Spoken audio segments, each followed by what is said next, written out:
말씀 가지고 말씀이 내 삶의 길이 되도록 이라는 제목으로 함께 은혜 말씀 나누기 원합니다. 우리 스트레칭 좀 하고 시작할까요? 자, 깍지 끼고 쭉 올려주세요. 자, 왼쪽 오른쪽 어깨 좀 돌려주시고요. 자, 반대로도 자, 고개도 돌려주시면서 잠 깨워주세요. 반대로도 크게.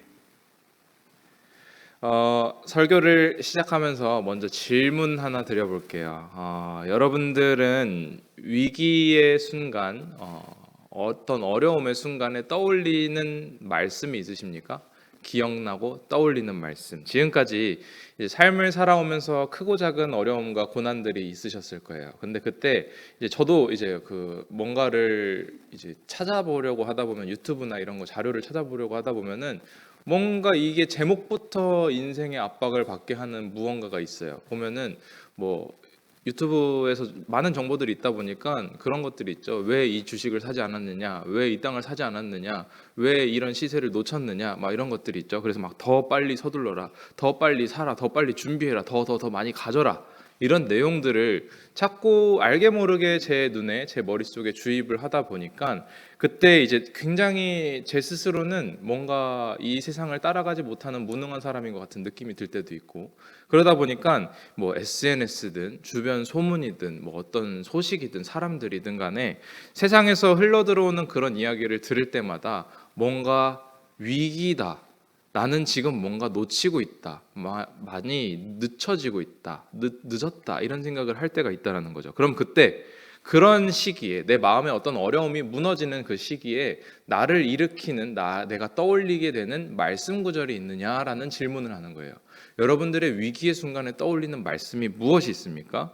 만약에 떠올리는 말씀이 없다라고 여러분들이 대답하게 되신다면 지금 영혼의 상태가 되게 굉장히 곤란한 상태라는 거예요. 왜냐하면 우리는 문제를 느낄 때 무너지는 게 아니라 우리가 문제에 맞섰을 때 떠올리는 하나님의 말씀이 나를 세워간다는 거죠. 우리의 영혼은 하나님의 말씀이 떠오를 때 그때 일어날 수 있다는 거예요. 그런 면에서 내 삶을 결정하는 것은 상황이 아닙니다. 주변 환경이 아니에요. 하나님의 말씀이 나를 세워가고 나를 일으키더라는 거예요. 그래서 오늘 우리 삶에 말씀이 어떤 영향이 있고 말씀이 어떻게 나를 세워가는가에 대해서 한번 말씀을 나눠보려고 그래요. 세상 사람들은 뭐 타로 카드 아니면 사주팔자 이런 거 이제 뭐 신년이라든지 어떤 이벤트 기념일 같은 데 많이 본다고 하죠. 왜 그럴까요? 왜 그런 걸 볼까요? 내 삶을 읽고 싶은 거예요. 내가 앞서서 보지 못한 무언가를 예견하고 읽고 싶은 마음에 그런 것들을 하게 되더라는 거죠.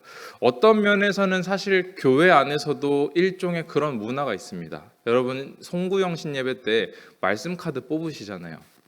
근데 이제 우리 교회도 이제 여러분들 목사님이 말씀 카드를 준비를 하시죠. 안 한 때도 있었는데 이제 보통 하셨어요. 준비를 하셨는데 목사님 준비하신 것은 말씀 한 구절이라도 붙들고 이것을 놓고 새로운 다짐을 해라. 말씀 한 구절을 놓고 기도하는 마음으로 한 해를 시작해라 라는 의미로 하는 거지, 사실상 그 말씀 뽑기 그 자체는 의미를 두시지 않아요. 말씀 뽑기는 의미가 없어요. 왜냐하면 여러분들 한번 생각해 보세요.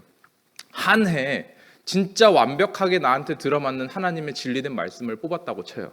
그러면 어떻게 365일 1년을 살아가는데 그 말씀 한 구절만 가지고 살아갈 수 있겠냐는 거예요. 말씀이 너무너무 많은데 이 한 구절만 가지고 말씀을 여러분들이 쭉 살아간다면 굉장히 빈곤한 거예요. 이 곤란한 상황인 거죠.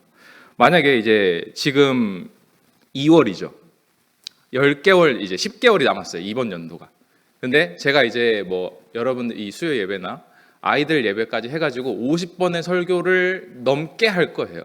그때 제가 하나님께 완벽한 말씀을 받았어요. 완전한 진리의 말씀을 받아서 여러분들께 그 진리의 완벽한 설교를 내내 똑같은 것만 한다고 해보세요. 지금 표정은 별로 상관이 없다라고 생각하시는 것 같고, 그러면 저한테 더 위로가 됩니다. 같은 설교를 맨날 해도 된다.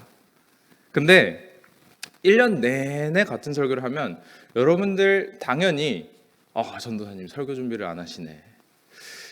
뭔가 뭐 시금치 나물이 좋았는데 처음엔 내내 1년 내내 시금치만 먹으면 지루하는 거예요. 뭔가 빈곤한 거예요. 뭔가 부족한 거예요. 그래서 그런 면에서 어떤 것이 중요하냐? 우리가 매일같이 성경을 읽고 매일같이 성경을 묵상하는 것이 굉장히 중요하더라는 거죠.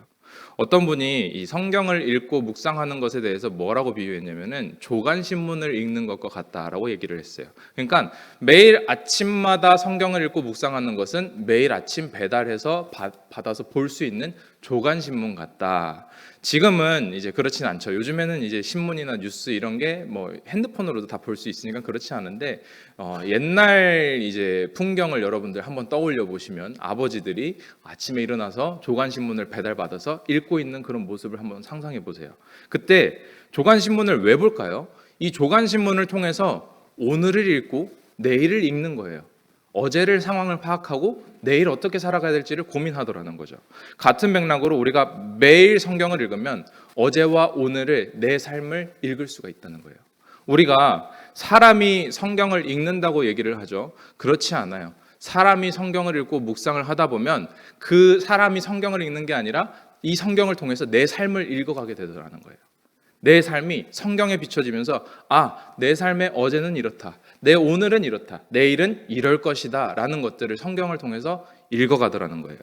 그래서 점이나 사주팔자 여러분들 한번 생각해 보세요. 점괘는 너의 인생에 지금 9수야, 3자가 꼈어, 강 가까이 가지 마 이런 얘기를 하게 되는데 이때 점이나 사주팔자는 사건을 알려줄 수는 있어요. 어떤 일이 일어날 것이다라고 얘기해 줄 수는 있겠죠. 근데 이 점이나 사주팔자가 알려줄 수 없는 것이 무엇이냐? 그 사건에 대한 의미와 그 가치를 설명해 주지 못하더라는 거예요. 성경은 반대죠. 사건과 그 의미와 가치까지 다 해석해 줄 수 있어요. 근데 점괘는 할 수 없어요. 성경은 이 삶의 고통의 의미가 무엇인지, 이 고통을 통해서 하나님이 나에게 원하시는 것이 무엇인지를 알려주더라는 거예요.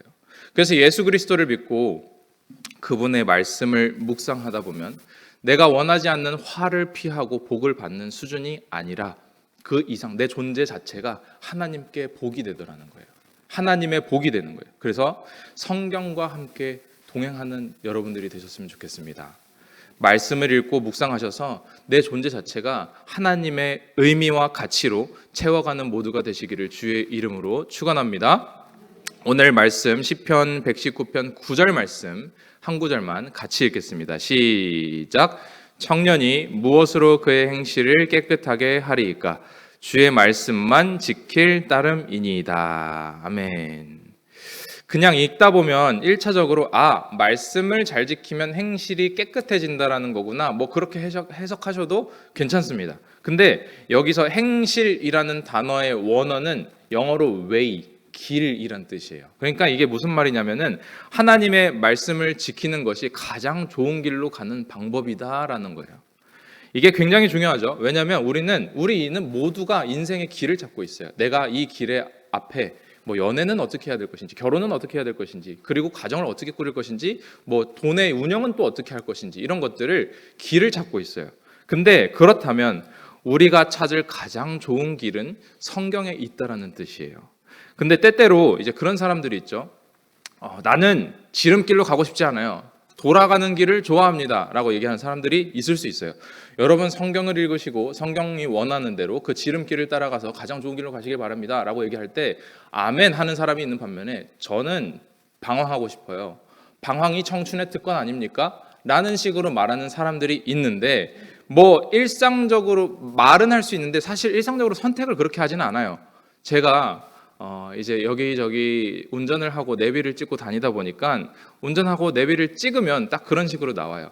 추천도로 1시간 20분, 그 다음에 최소 시간도로 1시간, 그 다음에 다른 길 1시간 40분, 그리고 무료도로 3시간.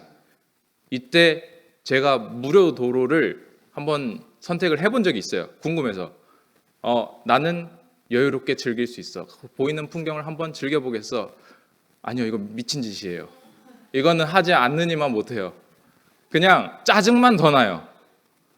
우리는 실질적으로 가장 좋은 길, 가장 효율적인 길을 선택합니다. 그러니까 마찬가지예요. 여러분 인생에서 인간관계, 자녀 양육, 그리고 돈을 운영하는 그 모든 것들의 길, 갈림길에서 내가 선택하는 것들은 가장 좋은 길, 지름길을 선택하고 싶다라는 거죠. 삶의 수많은 문제에서 왜 돌아가겠어요? 가장 좋은 길을 놔두고. 근데 성경은 그렇기 때문에 더욱 무시할 수가 없어요. 성경이라는 것은 수천 년 동안 수천만의 사람들이 이 지혜와 모든 방법들의 집약체가 이 성경이에요. 그리고 무엇보다도 이 성경이 제시하는 하나님의 길은 길이요 진리요 생명 되신 예수님이 이 땅에 육신을 입고 오셨어요. 그러면 그 구원이 어디에 있는지, 행복이 어디에 있는지 스스로 살아내셔서 예수님께서 길을 만드신 분이에요. 길이라는 게 처음에 가본 적이 없는 길을 가게 되면 이제 수풀이라고 하죠. 근데 가다가 보면은 흔적이 남기 시작해요. 길을 가다 보면 길이 나기 시작해요. 그러니까 뇌과학자들도 이런 얘기를 하더라고요. 뇌과학자들이 한쪽으로 생각을 발동해서 생각하다 보면 행동해서 반복하다 보면 뇌 속에서 그 길이 나기 시작한대요. 그러니까 만약에 누가 돈 하면서 돈을 계속 머릿속에 생각을 했어요. 고민했어요. 묵상을 했어요. 그러면은 이 모든 길이 돈으로 통해요. 그러다 보니까 그 다음부터는 겪는 모든 머릿속의 인풋이 어떻게 하면 내가 돈을 효율적으로 더 쓸까를 계산하기 시작하더라는 거예요. 어떻게 하면은 돈의 길을 따라갈 수 있을까를 궁리하기 시작해요. 반대로 뭐 어떤 사람은 즐거움, 쾌락 이런 거에 계속 궁리하고 추구해요. 그러다 보니까 계속 재미를 경험하고 이것을 찾다 보니까 이 머릿속에서 이 뇌 속에서는 쾌락에 대한 길이 열린다는 거예요. 계속 쾌락만 쫓아가기 시작해요. 여러분들의 삶에서 그런 사람들이 실제로 있죠. 뭐 자기한테 손해되는 일 절대로 안 하는 사람 있죠. 이걸 다 계산기 두들겨서 내가 손해보는 거 절대 안 해. 이런 사람들은 반사적으로 손해되는 일을 거부해요. 머릿속에서 그 길을 낸 거예요. 그러다 보니까 그것만 따라서 내가 손해가는 일을 자동적으로 몸이 거부하는 거죠. 그러면 우리 머릿속에서 여러 갈래의 길이 생기는데 믿음이란 뭘까요? 하나님이 만드신 길을 계속 따라가려고 애쓰는 거예요. 머릿속에서 믿음, 예수, 사랑, 이웃 용서, 이웃 사랑 이런 것들을 계속 길을 내고 훈련하다 보니까 어느 순간에 내 모든 인풋이 하나님의 길을 따라가기 시작하더라는 거죠. 말씀을 향해서 순종하려고 하고 시도하려고 해서 가다 보니까 머릿속에 하나님의 말씀에 대한 길을 만들어내는 거예요. 주의 말씀을 지켜라 라고 이야기할 때 여기서 지키다라는 말의 원어는 울타리를 친다라는 의미를 갖고 있습니다. 이 울타리를 친다라는 것이 무엇이냐면 이 말씀의 길로 갈 때 내 삶을 보호해준 말씀의 울타리가 쳐지더라라는 거예요. 그렇다면 하나님의 말씀이 내 삶의 길이 되게 하기 위해서 내 삶의 보호의 울타리를 치기 위해서는 무엇을 해야 하는가? 어떻게 해야 하는가? 오늘 본문 10절에서 16절 말씀이 좀 길지만 한 목소리로 같이 쭉 읽겠습니다. 시작. 내가 전심으로 주를 찾았사오니 주의 계명에서 떠나지 말게 하소서. 내가 주께 범죄하지 아니하려 하여 주의 말씀을 내 마음에 두었나이다. 찬송을 받으실 주 여호와여 주의 율례들을 내게 가르치소서. 주의 입의 모든 규례들을 나의 입술로 선포하였으며 내가 모든 재물을 즐거워함 같이 주의 증거들의 도를 즐거워하였나이다. 내가 주의 법도들을 작은 소리로 읊조리며 주의 길들에 주의하며 주의 율례들을 즐거워하며 주의 말씀을 잊지 아니하리이다. 아멘. 말씀이 내 삶의 길이 되게 하기 위해서 어떻게 해야 되는가? 지금 방금 읽은 말씀들의 주체를 보면은 주의 말씀을이라는 뜻이에요. 주의 말씀을 이 주어고 나머지 동사와 형용사들을 한번 살펴보세요. 보면은 10절에는 보면은 주의 말씀을 찾고 떠나지 않고, 제가 정리해서 쭉 읽어드릴게요. 주의 말씀을 찾고 떠나지 않고 마음에 두고 가르침을 받고 입술로 선포하고 즐거워하며 작은 소리로 읊조리고 또 즐거워하며 잊지 않는다. 지금 동사와 형용사에 집중하면 이런 맥락이 형성돼요. 하나님의 말씀을 묵상하다라는 뜻이 이런 뜻이에요. 단순히 훈련해서 여러분들 메시지들을 읽으십시오. 묵상하십시오. 외우십시오. 눈으로 보십시오. 이 정도 수준이 아니라 집요하게 여기 매여 있어라. 즐거워해라, 사랑해라 라고 하는 게 하나님의 말씀을 묵상하다라는 뜻이에요. 제가 요즘에 메시지 성경이라는 성경책으로 말씀을 묵상하고 있어요. 매일매일 이제 그 밤마다 성경책을 읽고 있는데 이 성경책의 저자가 하나님의 말씀을 어떻게 묵상해야 하는가에 대해서 다른 책에서 한번 언급을 한 적이 있어요. 근데 자기의 일화를 이제 소개했는데 어떤 이야기였냐면은 자기가 이제 숲속에서 집을 짓고 살 때가 있었대요. 그때 강아지를 한 마리 키웠는데 개를 한 마리 키웠는데 이 개가 혼자 산책을 하고 막 돌아다니다가 그 늑대같이 생긴 코요테 있죠. 코요테 떼가 사냥하고 잡아먹고 남은 이 사슴의 시체를 보다 보니까 이제 뼈가 앙상하게 남기 시작하잖아요. 그럼 그 큰 뼈를 이 강아지가 크게 물고 와가지고 굉장히 이제 늠름하게 집에 돌아와 보더래요. 자기가 뭔가 대단한 걸 전리품을 얻은 것 마냥 강아지가 이 큰 뼈를 물고 되게 늠름하게 딱 돌아오는데 주인이 그 개를 보고 야, 너 대단하다. 어떻게 이런 걸 구해왔냐 하면서 이제 칭찬을 해줬대요. 칭찬을 해주니까 이 강아지가 뭔가 이 칭찬을 받고 나서 그 다음의 행동이 뭐냐면 자기만의 공간으로 들어가서 이 뼈를 묵상하기 시작하더래요. 물고 뜯고 맛보고 즐기고 핥고 막 이 뼈를 계속 물고 막 이렇게 즐기다 보니까 나중에는 이 강아지가 즐거워서 무슨 짓을 하냐? 으르렁거리기 시작하더래요. 이걸 물고 뜯고 빨면서 으르렁으르렁 기뻐가지고 그런 모습을 보이더라는 거예요. 그래서 이거를 보다 보니까 이 저자가 이 모습을 보고 이사야 말씀을 발견한 거예요.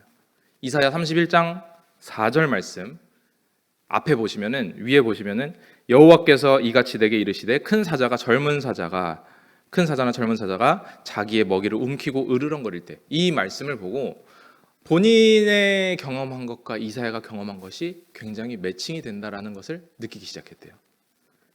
그래서 으르렁거린다. 여기서 으르렁거리다라는 말의 원어가 하가라는 단어입니다. 하가.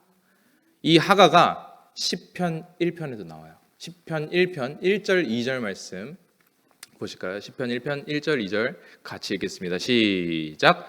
복 있는 사람은 악인들의 꾀를 따르지 아니하며 죄인들의 길에 서지 아니하며 오만한 자들의 자리에 앉지 아니하고 오직 여호와의 율법을 즐거워하여 그의 율법을 주야로 묵상하는도다. 여기서 묵상이 하가예요. 하가. 으르렁거린다. 그래서 하나님의 말씀을 묵상한다는 것은 물고 뜯고 핥고 맛보고 즐기고 이게 하나님의 말씀을 묵상하는 거구나. 이 저자가 이걸 알았다는 거예요. 오직 여호와의 율법을 즐거워하여 그 율법을 주야로 묵상한다. 하가한다. 여기서 지금 성경을 읽는다라고 말하나요? 글씨를 눈으로 보고 읽으십시오. 글씨를 인지하십시오. 소리내서 읽으십시오. 라고 하지 않아요. 하가, 맛본다, 느낀다, 즐긴다, 물고 빨고 깨물고 즐거워한다. 삶 가운데 하나님이 원하시는 길, 가장 좋은 길을 가기를 원하신다면, 내 머릿속에 그 길을 내기를 원하신다면 우리는 하나님의 말씀을 하가해야 된다는 거예요. 묵상해야 된다는 거예요. 그래서 성경을 읽는 것이 아니라 요한계시록 말씀에 보면은 먹는다라고 표현합니다. 요한계시록 10장 9절 10절 같이 읽겠습니다. 시작. 내가 천사에게 나아가 작은 두루마리를 달라 한즉 천사가 이르되 갖다 먹어버리라. 내 배에는 쓰나 내 입에는 꿀같이 달리라 하거늘 내가 천사의 손에서 작은 두루마리를 갖다 먹어버리니 내 입에는 꿀같이 다나 먹은 후에 내 배에서는 쓰게 되더라. 아멘. 천사에게 이제 두루마리, 하나님의 말씀, 성경을 말하는 거예요. 그래서 이걸 받았을 때 천사가 열심히 읽어라, 열심히 외워라, 암송해라 이런 것 이렇게 얘기하지 않고 먹어라 라고 얘기를 해요. 넌 이 진리를 먹어라. 이 말씀을 먹어라. 입에서 꿀같이 달았다라고 이야기를 하죠. 우리가 이 일상에서 엄청나게 맛있는 음식을 먹을 때 막 감탄하죠. 와, 이거 맛 진짜 미쳤다. 와, 이거 너무 맛있다. 이렇게 얘기를 하죠. 근데 그럼 이렇게 생각해 볼 만하죠. 여러분 성경을 읽으시다가 하나님의 말씀을 묵상하다가 이런 감탄사를 해보신 적이 없다면 하나님의 말씀에 대한 맛을 아직 모르는 거예요. 와, 미치겠다. 아니, 하나님이 어떻게 이렇게까지 하실 수 있지? 어떻게 이게 가능한 일이지? 이런 감탄사가 말씀을 묵상한 가운데 자연스럽게 심장이 가빠지고 자연스럽게 심장이 두근거리고 눈물이 흐르기도 한다는 거예요. 이게 하나님의 성경을 하가할 때 그분의 진리의 말씀을 맛볼 때 일어나는 일들입니다. 와, 대박이다. 와, 미쳤다. 와, 하나님 말씀 어떻게 이렇게까지 하실 수 있지? 이게 하나님의 말씀을 묵상하십시오라고 했을 때 어떤 분들은 그렇게 얘기합니다. 저는 아직 이 큐티를 묵상하는 게 좀 어려워요. 좀 힘들어요. 이게 외우는 거, 묵상하는 거, 성경을 매일매일 피는 의지도 너무너무 힘든 것 같아요 라고 대답하시는 분들 있을 수 있어요. 사람들은 자기가 훈련되지 않았고 배우지 않았기 때문에 못한다고 생각해요. 근데 그렇지 않습니다. 몰라서 못 배워서가 아니라 하나님을 사랑하는 마음이 깊지 않아서요. 하나님의 사랑의 은혜를 받았어요. 이 은혜를 받고 이 은혜를 깊이 유지하고 싶은 마음이 부족해서 그런 거예요. 사실 우리가 훈련하지 않고 배우지 않아도 충분히 묵상합니다. 남녀가 이제 썸 탈 때 찬혁이가 운동해가지고 이렇게 어깨 벌어져 있잖아요. 이제 맨투맨 입었어요. 맨투맨 입었는데 예를 들어서 썸 타는데 어떤 여자가 찬혁이를 보고 와, 오빠 맨투맨 티 입으니까 어깨 완전 넓어 보여요. 막 이렇게 얘기를 했다고 쳐요. 그러면은 이제 찬혁이가 하루 종일 묵상하는 거예요. 이 맨투맨 티 입으면 내가 넓어 보이나? 그러면 앞으로는 나는 이런 류의 옷을 입어야겠네? 라는 것을 알아서 알려주지 않아도 묵상하기 시작해요. 남자란 존재들이 그래요. 그러다 보니까 거울 앞에서 나는 이것만 입어야지. 나는 이런 류의 옷만 사야지. 알아서 감상하기 시작하는 거예요. 근데 이거 누가 가르쳐줘야 되는 건가요? 그렇지 않아요. 그냥 내가 사랑하는 것들을 자연스럽게 묵상하기 시작해요. 돈을 사랑하면 돈에 대해서 묵상합니다. 어떻게 더 자금을 모을지, 어떻게 이것을 운영할지, 어떻게 더 불려나갈지. 우리 모두는 누가 가르쳐주지 않고 훈련해주지 않아도 우리가 사랑하는 것들을 다 묵상해요. 그럼 하나님을 사랑하기로 선택하고 결정하고 그 가운데 가장 모든 방법과 수단을 동원해서 그분의 말씀을 묵상할 수 있습니다. 여러분은 이제 지금 김민우 전도사가 하는 설교를 듣고 계시죠? 근데 이제 저도 제 나름대로 설교를 잘 하기 위해서 이것저것 준비를 많이 해요. 준비를 많이 하는 가운데 이제 하나님의 말씀을 잘 전달해야겠다라고 이제 기도도 하고 그러기 위해서 설교를 잘하기 위해서 가장 먼저 하는 것이 하나님의 음성을 듣고자 하는 마음. 그래서 기도하고 말씀을 묵상하고 그렇게 하는 거예요. 근데 저는 이제 제가 제 모습 보는 걸 좀 부끄러워하는 편이에요. 그래서 사진도 찍는 걸 조금 부끄러워하는 편이고 영상을 봐도 제 모습을 보는 걸 별로 안 좋아해요. 그러다 보니까 이렇게 사진 잘 안 찍고 이렇게 사는데 그럼에도 불구하고 이제 설교는 이제 어떻게 여러분들이 받아들이실지 전달되는지가 좀 궁금하고 해가지고 피드백을 하려고 몇 번 제 설교를 스스로 본 적이 있어요. 근데 그러다 보니까 이제 관찰을 하는 거죠. 아, 여기는 좀 괜찮네, 여기는 좀 별로네, 이건 좀 잘했네, 이건 좀 못했네, 이런 것들을 확인을 하는데 제가 이제 여러분들 잘 알다시피 눈물이 많잖아요. 잘 울잖아요. 근데 제가 단에서는 말씀을 전하다가 눈물을 흘리는데 제가 제 설교를 보고 눈물을 흘린 적은 없어요.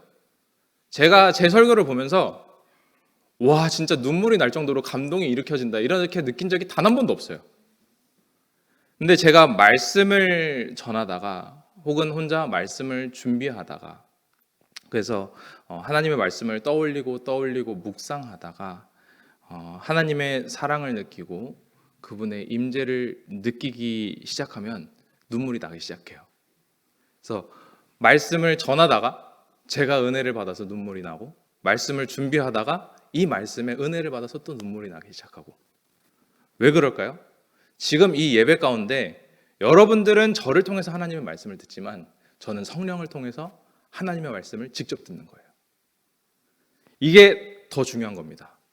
여러분이 예배 가운데 은혜를 받으셨고 하나님이 나에게 말씀하시는 것 같아 라고 생각되신다면 그러면 여러분들은 일주일, 일상 가운데 시간을 떼셔서 말씀을 묵상하십시오. 말씀을 묵상하시는 가운데 제가 전달하는 이 설교와는 비교할 수 없을 정도로 하나님의 목소리를 직접 듣게 되실 거예요. 성령의 목소리를 직접 느끼게 되실 거예요.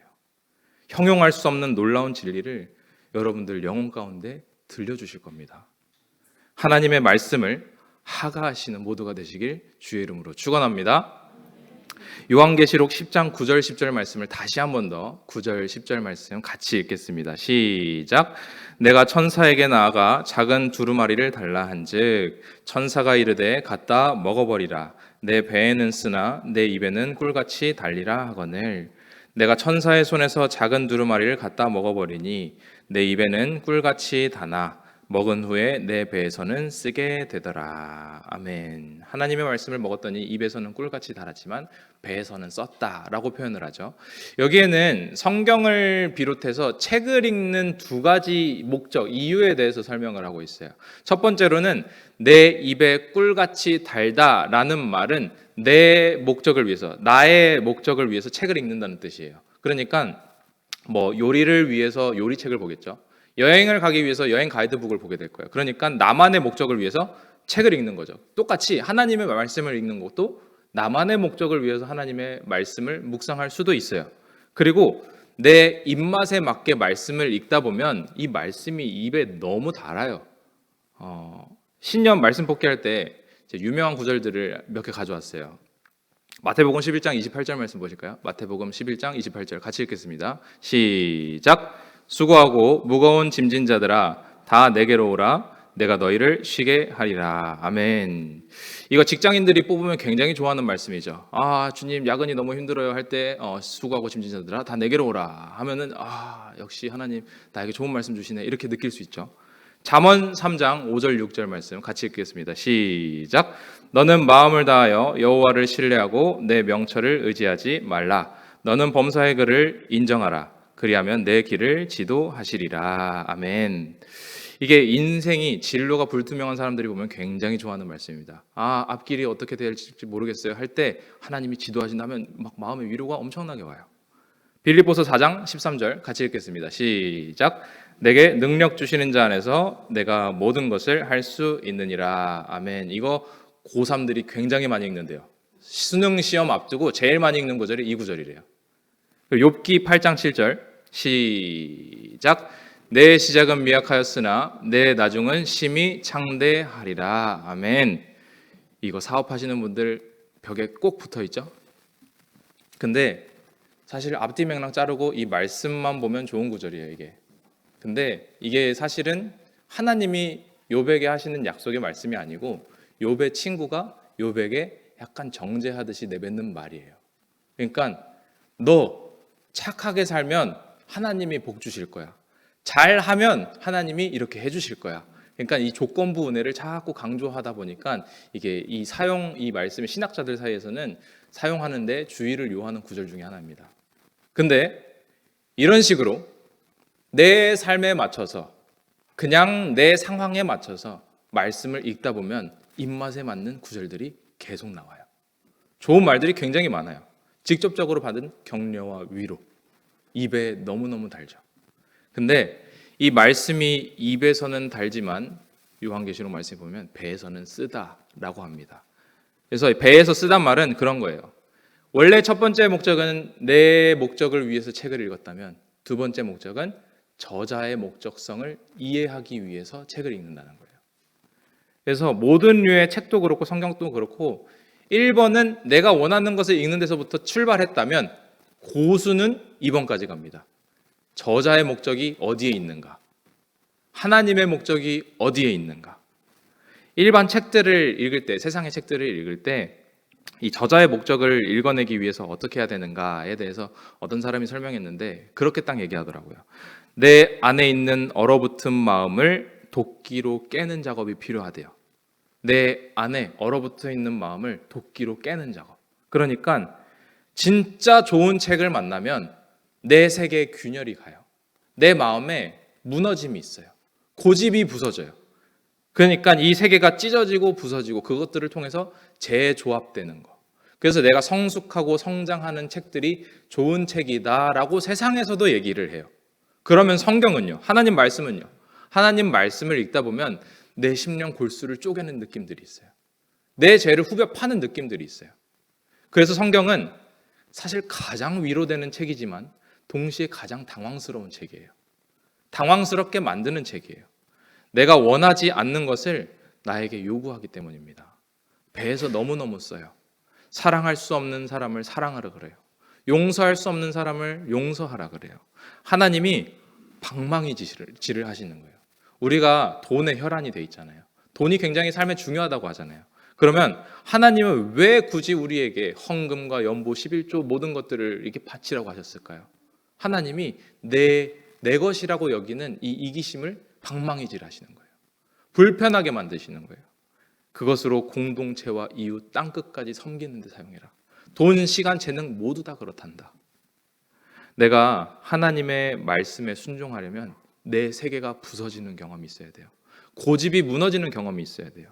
내 모든 것이 깨지는 경험이 있어야 된다는 거예요. 그런 면에서 성경은 가장 위로가 되는 동시에 가장 당황스럽게 만드는 책이라는 거죠. 근데 사실 우리가 원하는 건 내가 깨어지는 게 아니라 내가 원하는 대로 하는 거죠. 내 마음대로 이루어가는 거. 인간의 욕망의 근원이 아담이 이 선악과를 먹은 이유가 내가 하나님처럼 되고 싶어서 먹은 거잖아요. 우리 마음 가운데 다 그게 있는 거예요. 내가 하나님처럼 되고 싶은 거예요. 그래서 우리가 신앙생활하면서 그런 말 쓰잖아요. 하나님이 저에게 이런 마음을 주셨어요.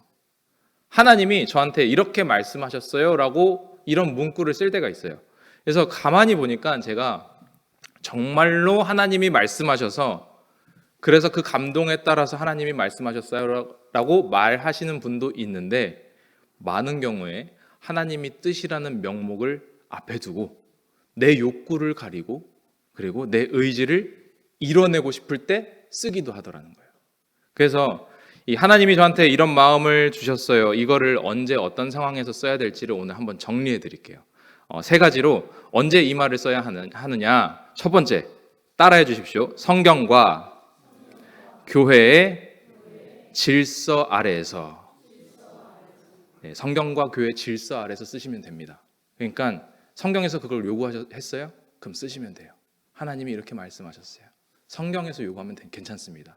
그리고 교회 질서 아래서 여러분들이 교회 질서를 거스르면서 하나님이 이렇게 말씀하셨어요 라고 한다면 여러분들의 욕심으로 내뱉었을 확률이 굉장히 큽니다. 그러니까 성경과 교회 질서 아래서 첫 번째 쓰실 수 있어요. 그리고 두 번째 따라해 주십시오. 내 욕구와 유익에 반대일 때, 내 욕구와 유익에 반대일 때 쓰시면 됩니다. 예를 들어서 이거는 나한테 유익이 안 되고 손해만 돼.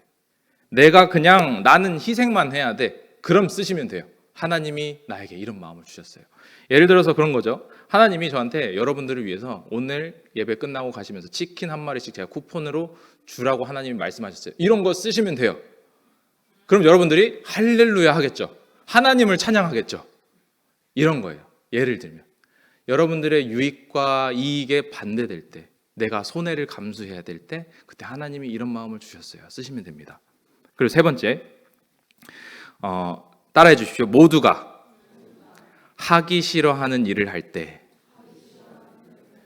여러분들 남들이 시키는 거 말고 내가 할 때입니다. 모두가 하기 싫어하는 걸 내가 해야 될 때 주님이 이런 마음을 주셨습니다 라는 이야기를 쓰셔도 됩니다. 모두가 도망가고 싶어하는 일이에요. 근데 이거 하나님이 나한테 하라고 하시는구나. 그러면은 하나님이 나에게 이런 마음을 주셨어요. 이런 말씀을 주셨어요. 그때는 사용하셔도 된다는 거예요.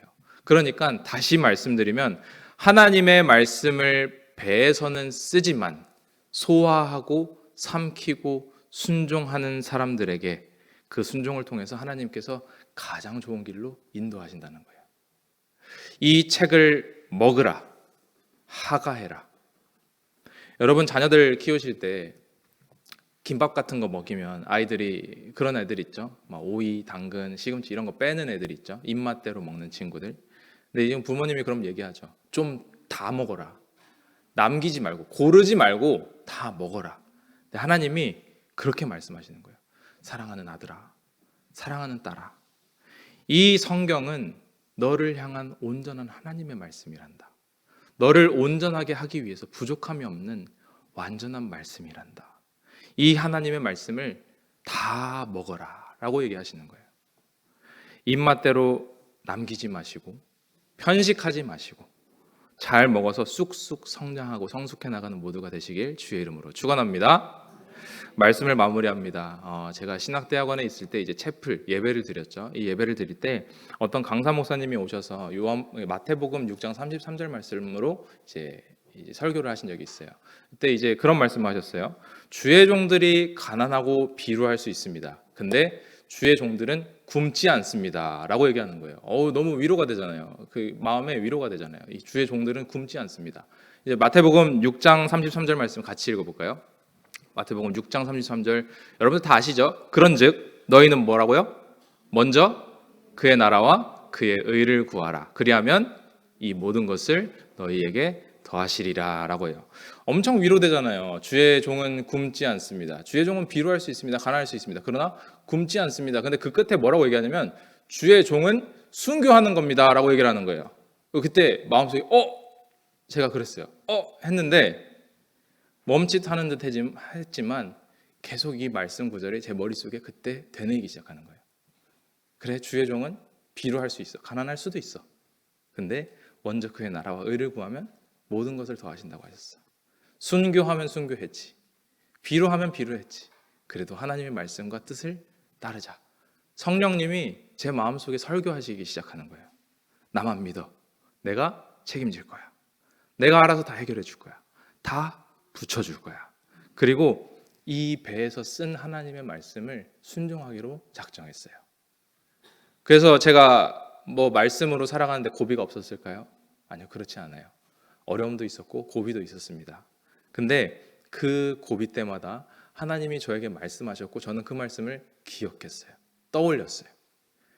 다시 오늘 설교 첫 질문으로 돌아가겠습니다. 여러분, 고된 현실에서 어려운 상황을 마주할 때 떠올리는 말씀 있으십니까? 그 말씀으로 계속 다시 일어나고 계십니까? 하나님의 말씀을 하가하십시오. 하나님의 말씀을 기억하십시오. 그 말씀을 붙들고 일어나서 주님이 예비하신 가장 좋은 길, 하나님의 나라, 천국까지 향해 나아갈 수 있는 모두가 되시길 주의 이름으로 축원합니다. 오늘 말씀 가지고 기도하실 때 하나님 아버지, 오늘 우리에게 다시 한번 말씀하시는 주님의 음성을 들었습니다. 우리를 일으켜 세우는 것은 상황이 아니라 주의 말씀이라는 사실을 다시 깨닫습니다. 입에서는 꿀같이 달지만 배에서는 쓴 말씀도 피하지 않게 하시고 나를 깨뜨리고 고집을 무너뜨리고 자아를 내려놓게 하는 말씀 앞에서 온전히 순종하는 것이 가장 좋은 길, 하나님 나라에 임하는 가장 복된 길임을 마음 깊이 새기며 나아갈 수 있도록 인도하여 주시옵소서. 우리 주여 한번 부르고 기도하시겠습니다. 주여. 지금은 우리 주 예수 그리스도의 은혜와 하나님 아버지의 놀랍고도 지극하신 사랑과 성령님의 교통 역사 충만하심이 오늘 말씀을 듣고 내가 듣고 싶은 소리에 익숙하는 것이 아니라 하나님이 하시는 말씀에 귀담아 마음에 새기며 그 목소리에 집중하여 내 삶을 맡기며 살아가리라고 마음에 결심하고 하지만 모든 자들 머리 위에 이제부터 영원토록 주 예수의 평강과 축복이 함께 있을지어다.